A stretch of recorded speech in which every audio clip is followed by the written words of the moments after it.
Hello and welcome guys, स्वागत है आप सभी लोगों का एक बार फिर से हमारे यूट्यूब चैनल पर। तो दोस्तों, FS26 मोबाइल में अगर आप जल्दी प्रोग्रेस करना चाहते हैं, ज़्यादा प्रॉफिट कमाना चाहते हैं और अपने फार्म को स्मार्ट तरीके से ग्रो करना चाहते हैं, तो एक चीज़ सबसे ज़्यादा इंपॉर्टेंट है, वह है सही मशीन सही टाइम पर खरीदना। क्योंकि बहुत सारे नए प्लेयर यही गलती करते हैं कि उनके पास जैसे ही थोड़ा पैसा आता है वो सीधे कोई बड़ा ट्रैक्टर या महंगी मशीन या फिर कोई भी रैंडम मशीन खरीद लेते हैं और फिर कुछ देर बाद पता चलता है कि पैसा खत्म हो गया, लेकिन फार्म उतना ग्रो नहीं हुआ जितना होना चाहिए था। यानी मेहनत भी हो रही है, फार्मिंग भी हो रही है, लेकिन प्रॉफिट उतना नहीं बन रहा। और सच बताऊं, FS26 मोबाइल में सिर्फ अच्छी फार्मिंग करना एनफ नहीं है। अगर आपको गेम में जल्दी अमीर बनना है तो आपको ये समझना पड़ेगा कि कौन सी मशीन कब खरीदनी है, कौन सी मशीन शुरुआती खिलाड़ियों के लिए सबसे अच्छी है, कौन सी मशीन सिर्फ पैसों की बर्बादी है और कौन सी मशीन आपको लॉन्ग टर्म प्रॉफिट दे सकती है। तो आज के इस वीडियो में मैं आपको FS26 मोबाइल की बेस्ट मशीन के बारे में बताने वाला हूँ। इस वीडियो में हम स्टेप बाय स्टेप समझेंगे कि बिगनर प्लेयर को कौन सी मशीन खरीदनी चाहिए, ट्रैक्टर चुनते समय कौन सी चीजों का ध्यान रखना चाहिए, हार्वेस्टर कब खरीदना चाहिए, ट्रेलर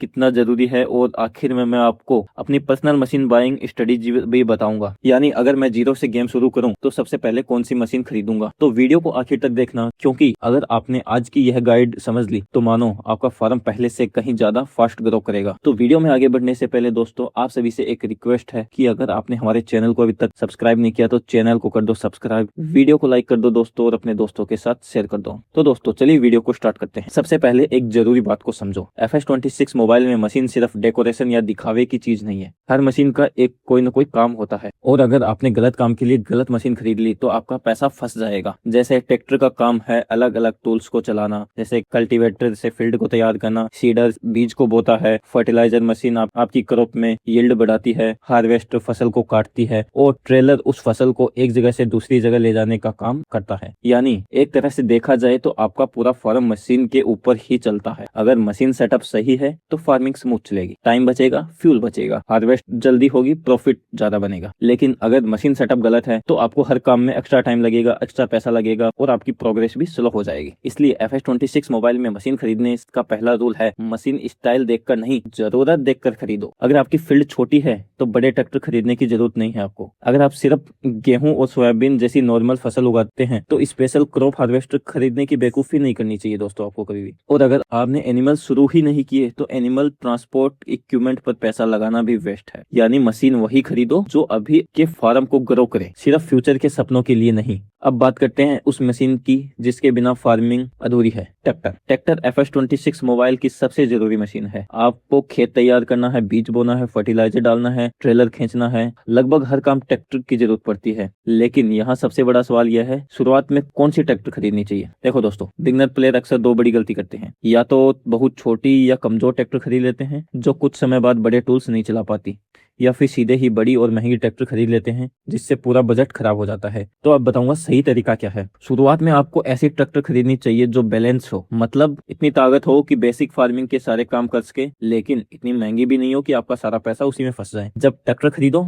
तो चार चीजें जरूर देखो। पहली कि उसकी हॉर्स पावर कितनी है, दूसरी उसकी प्राइस क्या है, और तीसरी वो कितने अलग अलग टूल चला सकती है, और चौथी उसका मेंटेनेंस और फ्यूल खर्च कितना है। क्योंकि ट्रैक्टर एक बार खरीदने वाली चीज नहीं है, उसके बाद उसका फ्यूल लगेगा, मेंटेनेंस लगेगा, और अगर आपने जरूरत से ज्यादा ट्रैक्टर ले ली तो हर काम में एक्स्ट्रा खर्च होगा। इसलिए मेरा सिंपल रूल है, शुरुआत में मीडियम पावर ट्रैक्टर लो। ऐसी ट्रैक्टर जो कल्टीवेटर भी चला सके, सीडर भी, ट्रेलर भी और फर्टिलाइजर स्प्रेडर भी। मतलब एक ऐसी मशीन जो आपके फार्म की बैकबोन बन जाए। अब ट्रैक्टर के बाद अगला काम आता है फील्ड तैयार करना, और यहीं पर कई प्लेयर कंफ्यूज हो जाते हैं कि कल्टीवेटर ले, प्लाऊ ले या फील्ड प्रेप मशीन। अगर आसान भाषा में समझूं तो कल्टीवेटर आपकी जमीन को सोइंग के लिए तैयार करता है, यानी फसल लगाने से पहले फील्ड को रेडी करने को कल्टीवेटर कहते हैं। प्लाऊ कुछ सिचुएशन में डीप फील्ड वर्क के लिए यूजफुल हो सकता है, लेकिन शुरुआत में हर प्लेयर को प्लाऊ की जरूरत हो ऐसा जरूरी नहीं। अगर आप बिगनर हो और सिंपल फार्मिंग करना चाहते हो तो सबसे पहले कल्टीवेटर खरीदना ही बेस्ट रहेगा, क्योंकि ये रेगुलर फार्मिंग के लिए यूजफुल ऑप्शन है। इसकी कीमत भी कम रहती है, इसे चलाने के लिए हैवी ट्रैक्टर की जरूरत भी नहीं पड़ती। कई प्लेयर शुरुआत में बहुत चौड़ी और महंगी कल्टीवेटर खरीद लेते हैं ताकि काम जल्दी हो जाए, लेकिन समस्या ये होती है कि चौड़ी मशीन का मतलब अक्सर ज्यादा कीमत, ज्यादा हॉर्स पावर रिक्वायरमेंट होती है। इसलिए शुरुआत में सिंपल रूल फॉलो करो। ऐसी कल्टीवेटर लो जो तुम्हारी ट्रैक्टर आसानी से चला सके, जो तुम्हारी फील्ड की साइज के हिसाब से फिट बैठती हो, क्योंकि शुरुआती फेज में स्पीड से ज्यादा जरूरी है बजट कंट्रोल। अब फील्ड तैयार हो गई तो अगला स्टेप है बीज बोना, और इसके लिए आपके पास दो तरह की मशीन हो सकती है, सीडर या फिर प्लांटर। अब नए प्लेयर को अक्सर लगता है कि दोनों एक ही चीज है, लेकिन ऐसा पूरी तरह नहीं है। सीडर आमतौर पर उन फसल के लिए यूजफुल होता है जो कॉमन फार्मिंग में काम आती है, जैसे गेहूं और कैनोला, सोयाबीन वगैरह। यानी अगर आप शुरुआत में नॉर्मल फसल उगाते हैं तो सीडर आपके लिए इंपॉर्टेंट मशीन बनेगी। वहीं दूसरी तरफ प्लांटर कुछ स्पेशल फसल के लिए ज्यादा यूजफुल होता है, जैसे रो क्रॉप्स टाइप वाली फार्मिंग। तो बिगनर के लिए बेस्ट क्या है? मेरे हिसाब से शुरुआत में सीडर लेना सबसे स्मार्ट फैसला है, क्योंकि सीडर सस्ता पड़ता है और आसानी से इसको यूज किया जा सकता है। मतलब एक मशीन से कई कॉमन फसलें बोई जा सकती हैं, और शुरुआती फार्मिंग के लिए सबसे यूजफुल बात है। प्लांटर तब लेना बेहतर है जब आपका फार्म स्टेबल हो, पैसा आने लगे और फसल की वैरायटी बढ़ाना चाहते हो। शुरुआत में गोल होना चाहिए कम मशीन में ज्यादा काम निकालना, और सीडर यही काम करता है। अब मैं बात करता हूँ उस चीज की जिसे बहुत सारे प्लेयर इग्नोर कर देते हैं, लेकिन यही चीज इनकम बढ़ा सकती है, फर्टिलाइजर मशीन। देखो, सिर्फ फसल उगा लेना काफी नहीं है, असली खेल है क्रॉप से ज्यादा यील्ड निकालना, और यील्ड का सबसे आसान तरीका है फर्टिलाइजर का सही इस्तेमाल। अगर आप बिना फर्टिलाइजर के फार्मिंग कर रहे हैं तो टेक्निकली आप अपनी ही कमाई कम कर रहे हैं, क्योंकि वही यील्ड, आपकी मेहनत, वही क्रॉप, लेकिन फर्टिलाइजर की वजह से आउटपुट ज्यादा मिल सकता है। इसलिए अगर आपके पास ऑप्शन हो कि एक बड़ा ट्रैक्टर खरीदो और दूसरी तरफ मीडियम ट्रैक्टर के साथ फर्टिलाइजर सेटअप खरीदो, तो मैं हर बार फर्टिलाइजर सेटअप को ज्यादा प्रायोरिटी दूंगा, क्योंकि बड़ा ट्रैक्टर सिर्फ दिखने में अच्छा लगेगा, लेकिन फर्टिलाइजर आपको हर हार्वेस्ट में एक्स्ट्रा कमाई दिलाएगा। और यही डिफरेंस है स्मार्ट प्लेयर और नॉर्मल प्लेयर में। स्मार्ट प्लेयर ऐसी मशीन खरीदता है जो हर सीजन में प्रॉफिट बढ़ाए, सिर्फ फार्म को अच्छा नहीं दिखाए। इसलिए शुरुआती स्टेज में एक बेसिक फर्टिलाइजर स्प्रेडर या स्प्रेयर होना बहुत जरूरी है। यह इन्वेस्टमेंट छोटा लग सकता है, लेकिन लॉन्ग टर्म में इसका फायदा बहुत होता है। अब आते हैं सबसे इम्पोर्टेंट और एक्सपेंसिव मशीन की कैटेगरी पर, हार्वेस्टर। हर खिलाड़ी हार्वेस्टर लेना चाहता है, और होनेस्टली हार्वेस्टर ओन करना मजेदार भी लगता है, लेकिन यही सबसे बड़ी गलती होती है, क्योंकि हार्वेस्टर गेम की सबसे बड़ी इन्वेस्टमेंट में से एक होती है। अगर आपने इसे बहुत जल्दी खरीद लिया तो आपके पास बाकी चीजें के लिए पैसा नहीं बचेगा, जैसे बीज, फर्टिलाइजर, ट्रेलर, एनिमल या फार्म के कुछ अन्य खर्चों के लिए। तो सवाल यह है कि आखिर हार्वेस्टर कब खरीदना चाहिए? मेरे हिसाब से हार्वेस्टर खरीदने से पहले 3 सवाल खुद से आपको जरूर पूछने चाहिए। पहला ये कि मेरी यील्ड इतनी बड़ी हो गई है कि अपनी हार्वेस्टर लेने ही समझदारी होगी। दूसरा, क्या मैं वही क्रॉप उगा रहा हूँ जिसके लिए ये हार्वेस्टर काम आएगी? और तीसरा, क्या हार्वेस्टर खरीदने के बाद मेरे पास बाकी जरूरी कामों के लिए पैसा बचेगा? अगर इन तीनों का जवाब हाँ है तो हार्वेस्टर खरीद लो, वरना हार्वेस्टर खरीदना इतना जरूरी नहीं है। शुरुआत में अगर लीज या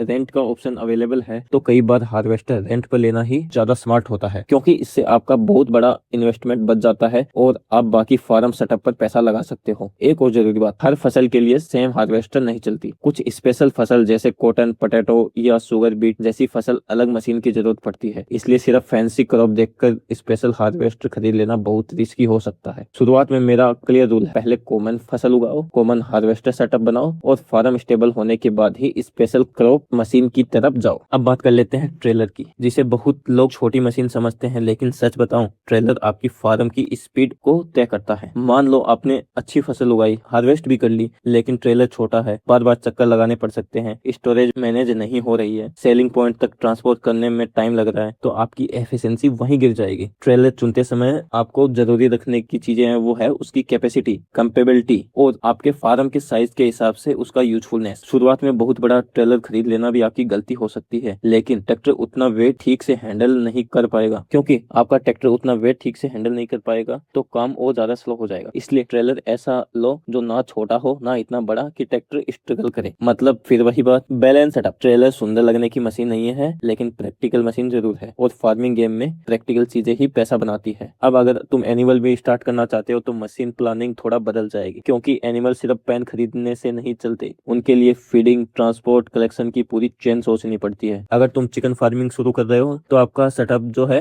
वो आसान हो सकता है, लेकिन भेड़ बकरी, गाय और हॉर्स फार्मिंग में कई बार एक्स्ट्रा इक्विपमेंट यूजफुल हो सकते हैं, जैसे transport trailer, feed handling tool, loader type equipment या कुछ केस में वाटर या मिक्सिंग रिलेटेड सेटअप। यही वजह है कि मैं हमेशा कहता हूँ एनिमल फार्मिंग शुरू करने से पहले एनिमल मत देखो, पूरा सिस्टम देखो। तुम उन्हें खिलाओगे क्या, उनका आउटपुट कैसे कलेक्ट करोगे, जरूरत पड़ी तो ट्रांसपोर्ट कैसे करोगे। अगर तुम्हारा फसल इनकम अभी स्टेबल नहीं है, basic tractor, cedar, trailer setup भी पूरा नहीं हुआ है, तो एनिमल में जल्दी जंप मत करो। पहले फार्मिंग सेटअप को मजबूत करो, फिर एनिमल ऐड करो, तब एनिमल बिजनेस प्रॉफिट देगा, वरना एक्स्ट्रा बर्डन बढ़ जाएगा। अब मैं तुम्हें वो स्ट्रेटेजी बताने जा रहा हूँ जो मैं खुद फॉलो करूंगा अगर मैं FS26 मोबाइल जीरो से शुरू करूँ। सबसे पहले मैं एक बैलेंस ट्रैक्टर लूंगा, ऐसा ट्रैक्टर जो बेसिक टूल आराम से चला सके। उसके बाद कल्टीवेटर लूंगा ताकि फील्ड को आसानी से स्मूथ किया जा सके। फिर मैं सीडर लूंगा, क्योंकि बिना सीडर के शुरुआती फार्मिंग एफिशिएंट नहीं बनेगी। उसके बाद मैं एक मीडियम ट्रेलर लूंगा ताकि ट्रांसपोर्ट बार बार प्रॉब्लम ना करे। फिर मैं कोशिश करूंगा जल्दी जल्दी फर्टिलाइजर सेटअप ऐड करने की, क्योंकि वह चीज लॉन्ग टर्म में प्रॉफिट देंगी। हार्वेस्टर मैं तभी खरीदूंगा जब मेरा फार्म इतना स्टेबल हो जाए कि उसका खर्चा जस्टिफाई हो सके। और स्पेशल क्रॉप मशीन मैं तभी लूंगा जब कॉमन फसल से मेरे को अच्छा पैसा आने लगे। अगर आगे इनकम अच्छी आती है तो उसके बाद मैं एनिमल या प्रोडक्शन चेन जैसी चीजें ऐड करूंगा। यानी मेरी स्ट्रेटेजी बहुत सिंपल है, पहले जरूरत, फिर एफिशिएंसी, फिर लग्जरी। और सच बताऊं, यह तरीका आपको गेम में जल्दी अमीर बना देगा। अब वीडियो खत्म करने से पहले जल्दी से उन गलतियों की बात कर लेते हैं जो बिगनर सबसे ज्यादा करते हैं। पहली गलती है शुरुआत में बड़ा ट्रैक्टर खरीद लेना। दूसरी गलती है सिर्फ दिखने के लिए मशीन खरीदना। तीसरी गलती है स्पेशल क्रॉप मशीन खरीद लेना जबकि क्रॉप खुद स्टेबल नहीं है। चौथी गलती है फर्टिलाइजर मशीन को इग्नोर करना। पांचवी गलती है ट्रेलर कैपेसिटी और ट्रैक्टर की कैपेसिटी चेक न करना। छठी गलती है पूरा पैसा मशीन में लगा देना और फिर बीज, फ्यूल और बाकी चीजों के लिए पैसा न बच पाना। और सातवीं गलती है फ्यूचर ड्रीम फार्म के हिसाब से मशीन खरीदना, करंट फार्म के हिसाब से नहीं। अगर आपने सिर्फ ये 7 गलतियां अवॉइड कर दी तो गेम आपकी प्रोग्रेस पहले से काफी ज्यादा स्मूथ हो जाएगी। तो दोस्तों, ये थी FS26 मोबाइल की बेस्ट मशीन गाइड। अब उम्मीद है कि आपको अच्छे से समझ आ गया होगा कि गेम में कौन सी मशीन कब खरीदनी चाहिए, किस मशीन पर शुरुआत में पैसा लगाना चाहिए और किन चीजों से बचना चाहिए। अगर आप चाहें तो मैं अगली video FS26 mobile top 10 best tractor guide पर भी बना सकता हूं, जिसमें सिर्फ ट्रैक्टर की बात होगी। कौन सा ट्रैक्टर बिगिनर के लिए बेस्ट है, कौन सी मिड गेम के लिए और कौन सी